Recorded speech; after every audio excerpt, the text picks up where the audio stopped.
I was a very energetic kid, pehle se hi. So I had the ability to, I guess, you know, if I enjoyed doing something, I could keep going on. I would be really energetic and keep playing all day and so on and so forth.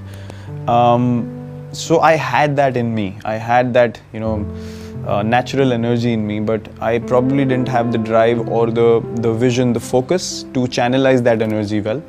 Obviously, when your habits are not great, when you're young, you're not that disciplined. You're partying. You're not taking care of your rest. You have a few drinks as well. Your system's not responding the way it should be for a sportsman. And I think it has to be a thing that comes from within. It can't be taught to you. It can't be explained from the outside. So, luckily that thing came to me itself, that you need to get your act right if you want to be a successful international cricketer. Because if you continue like this, you're just going to be one player who played for a few years and then disappeared because he wasn't disciplined enough or didn't maximize his potential. So I thought, okay, I love batting.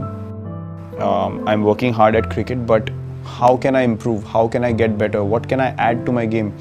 And then the whole fitness thing struck me and it came to me, and actually I'm grateful for the fact that the game also moved simultaneously. So I started working on myself in 2012, midway after the IPL. About 2013 is the time that I became too lean. 2014 I continued like that.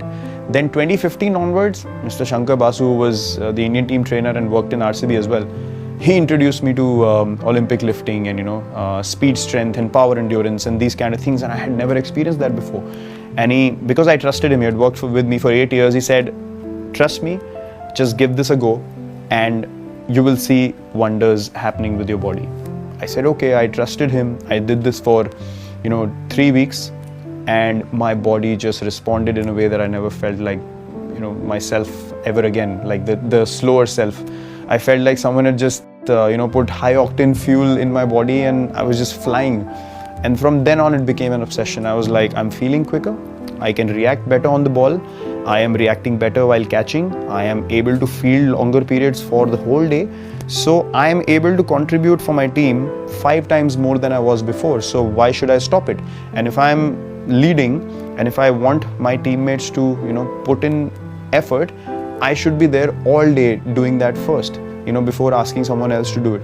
So everything came together so wonderfully for me, my own thinking, my mindset, the fitness change, the boost through Mr. Basu, our trainer. The whole thing came along so well together, and I think 2016 is when I really hit my fitness peak. Because I want to maintain the standard that I'm playing at now till the time I finish. I don't want to be standing in the field and not being able to move the way I do right now.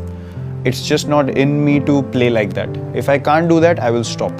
So that is my vision. I want to be able to contribute till the last day I play for India the way I'm doing now, with the same energy, the same enthusiasm. So I will do anything and everything in my ability to achieve that on a daily basis. It's not easy. If you ask me, do I get affected by failure?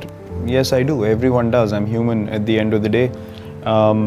So it's difficult to process failure at such a big stage.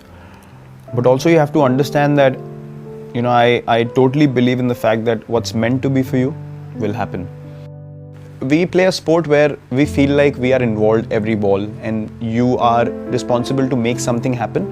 So even failure and success, you start looking like we failed because of me, or I made success happen. So I think somewhere or the other we need to understand that all we can do is work hard and put in our best effort. As long as your intent is right, your heart is in the right place, and you're going along the right path, and you're doing things with the right intent, that's all you can do. Because no one, as you said, no one wants to go out there and fail or not succeed or have moments like this. No one wants to do that. No one wants to experience that. But success and failure is a part of everything that we do in life, whether it's sport, whether it's in daily life, whether you lose someone close to you, whether it's a problem in your job, anything. It is the truth of life, and you need to be able to accept both with grace. That's the thing that I've learned. You can't go gung-ho when you succeed. You can't say, oh, I'm the king of the world, or we are invincible now. And when you fail, you can't beat yourself down so much that you can't get up again. So I think you need to feel the hurt. You need to feel, where could I have done things differently? I think failure is a great way or a great opportunity to analyze what went wrong and to improve on those mistakes, because at the end of the day, cricket is all about that. When you make a mistake while batting, you want to improve it the next time you walk out to play. Or if you play a false shot and you haven't gotten out, you want to improve it the next ball. And similarly for bowlers and fielders, you make a mistake, you feel really bad about it, but then you catch one and then you feel like, okay, I've corrected my mistake. And I think life is all about that. It's about making mistakes on a regular basis, but having the courage and the acceptance and the clarity to say, okay, I have made a mistake. I'm not going to be egoistic about it. I'm going to lay it down, understand what happened, improve on it and walk forward. Because as you said, people say things, people attack you. If you start focusing on that, you cannot progress, because those are opinions. Those are, things that are happening on the outside. You know what opinion you hold, you know the intent you played with, and you need to be true to that. So the biggest challenge I felt was being true to your own beliefs. If you focus on things which are only based on success and numbers and results, I don't think you can enjoy the process. And we as a team, we play so well because we enjoy the process. We enjoy being in difficult situations and coming out on top. Basically, what we are doing on a daily basis is competing with ourselves. How good can we be when we are put under pressure? It's not about coming up against someone or trying to prove someone else wrong. It's about bringing our own standard of cricket higher and higher on a daily basis and setting examples, the right examples for the next generation to take over whenever that happens. I don't know how to explain it. I mean, I just hate losing. I hate losing in anything.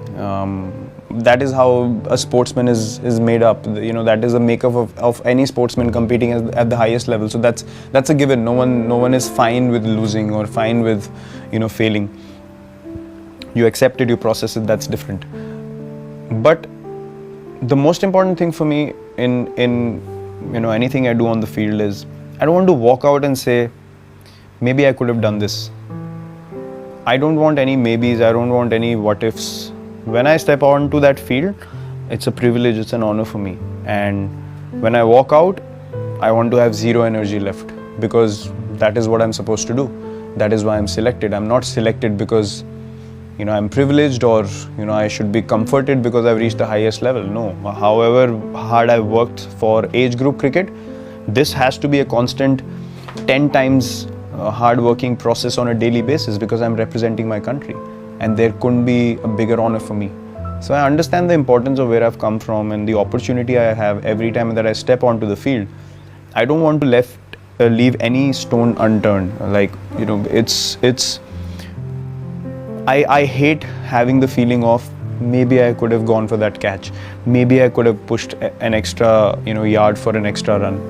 I somehow can't process. So I'm actually always trying to avoid that feeling, and that's why I go along about my work in a crazy manner where I just have to put all my effort into every ball that I play, field, or I'm a part of.